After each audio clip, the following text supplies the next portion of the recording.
પરમેશ્વર પિતાના નામની અંદર આપ સર્વોને રેવરન તિમોથી રાઠોડના પ્રણામ. આજનો આ મહાન દિવસ પરમેશ્વર પિતાએ આપણા જીવનની અંદર આપેલો છે, જેની અંદર આપણે માતૃદિન તરીકે ઉજવી રહેલા છે. Happy mother's day. સર્વ માતાઓને મારી શુભકામના, શુભેચ્છા અને પ્રાર્થના છે. પરમેશ્વર પિતાનો અદ્ભુત પ્રેમ સર્વ માતાના જીવનની અંદર ખૂબ જ આનંદિત અને પ્રેરણાદાયક બનાવે એવી મારી અંતઃકરણની પ્રાર્થના છે. માતા અથવા મધર્સ, આ શબ્દ આપણા જીવનની અંદર જન્મની સાથે જ જોડાયેલો છે. જ્યારે નાના બાળકો તરીકે સ્કૂલની અંદર અભ્યાસ હું કરતો હતો ત્યારે જે ગીત ગાવામાં આવતું હતું, પહેલો અક્ષર બોલું હું તો બા બા બા. કેવો સુંદર આ શબ્દ! બા એટલે માં.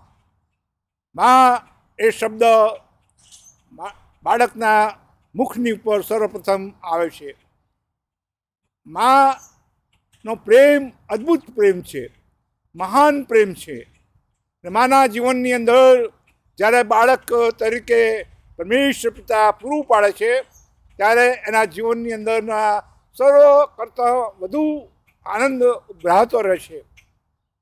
પવિત્ર શાસ્ત્રની અંદર એક પાત્ર છે આના સ્ત્રીનું, જેના જીવનની અંદર ઘણા વર્ષો સુધી બાળકો નહોતા અને પરમેશ્વર પિતાને એ પ્રાર્થના કરતી હતી. મંદિરમાં જઈને પ્રભુની આગળ આંસુઓની સાથે પ્રાર્થના કરતી હતી કે પ્રભુ, મારા જીવનની અંદર એક બાળક મળે કે જેને હું તારી સેવાની અંદર આપી દઉં. આખરે એની પ્રાર્થના સાંભળવામાં આવી. એના જીવનની અંદર બાળક જ્યારે મળ્યું ત્યારે એ હર્ષિત થઈ ગઈ ને એ બાળકને એણે પ્રભુને સમર્પિત કર્યું. આપણા જીવનની અંદર બાળકો એ ઈશ્વર પિતા તરફથી મળેલી મહાન ભેટ છે.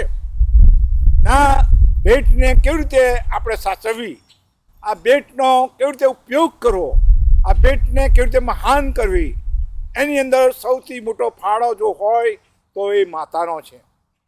માતાનો અદ્ભુત પ્રેમનો હાથ જ્યારે નાના શિશુ બાળકના શરીરની ઉપર, માથાની ઉપર ફરે છે, ત્યારે બાળક રડતું હોય તો પણ કિલકાર કરતું હોય છે, આનંદિત થતું હોય છે.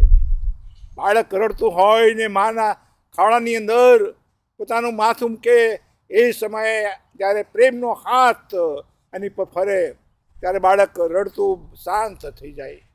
કેવો અદ્ભુત આ પ્રેમ છે! પરંતુ આપણા જીવનની અંદર જે માતૃત્વની પ્રભુએ આશીષ આપેલી છે, એનો ઉપયોગ આપણે આપણા બાળકોના જીવનના અદ્ભુત ઘડતર માટે આપણે કરવાનું છે. બાળકના જીવનની અંદર આપણે જોઈએ તો માનો મોટો ફાળો છે. બાળ સમુએલને ઉછેરવાને માટે માતા હાનાએ એનો જીવનનો ભોગ આપ્યો હતો. ઇવન પ્રભુ શ્રી કૃષ્ણના જીવનની અંદર પણ આપણે જોઈએ તો માતા મરિયમના જીવનને પણ આપણે જોઈ શકીએ છીએ. એવા તો ઘણા બધા ઉદાહરણો આપણને મળે છે. આપણા ભારતીય કલ્ચર પ્રમાણે, ભારતીય સંસ્કૃતિ પ્રમાણે શિવાજી મહારાજના વિશે જ્યારે આપણે હિસ્ટ્રીમાં વાંચીએ છીએ ત્યારે એમના માનો પ્રેમ ને માની જે દુરવણી હતી અથવા માનું જે સામર્થ્ય હતું એ એમના જીવનની અંદર આપણે જોઈ શકીએ છીએ. પવિત્ર શાસ્ત્રની અંદર સંત પાઉલ થેસલોનિકના પહેલા પત્રની અંદર બહુ સુંદર રીતે બીજા અધ્યાયની અંદર જણાવે છે. ત્યાં બીજા પ્રકરણમાં જણાવે છે માતા ઈશ્વરના આવશ્યક ગુણો છે. માતાના જીવનની અંદર ખૂબ જ ઉત્તમ, આસ્વાદિત એવા ઈશ્વરીય ગુણો છે. માં એ હંમેશા પોતાના બાળકને આગળ વધારવા માટે પ્રયત્ન કરે છે, પરંતુ એ સાથે આપણું પોતાનું બાળક જે છે એ પ્રભુમાં, ઈશ્વરની અંદર, જગતની અંદર અદ્ભુત રીતે એ બની શકે એ દોરવણી માએ આપવી જોઈએ.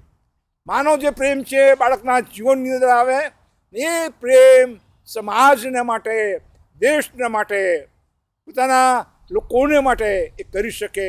પોતાનું બાળક એ જ્યારે જુએ છે ત્યારે બાળક ખૂબ જ આનંદિત બને છે. ઈશ્વરી માતા પોતાના બાળકો સાથે નમ્ર છે અને તેનો બોજ એ લાગતો નથી. સંત પાઉલ આ પ્રમાણે જણાવે છે કે જ્યારે બાળકના જીવનની અંદર માં પોતાનો પ્રેમ વરસાવે છે ત્યારે બે બહુ સમાન નથી. ને આજે સવારે મારી પ્રાર્થના છે સર્વ માતાઓને કે તમારા પોતાના બાળકોના જીવનની અંદર તમે એટલો રસ લો કે બાળક જીવનની અંદર અદ્ભુત મહાન બને.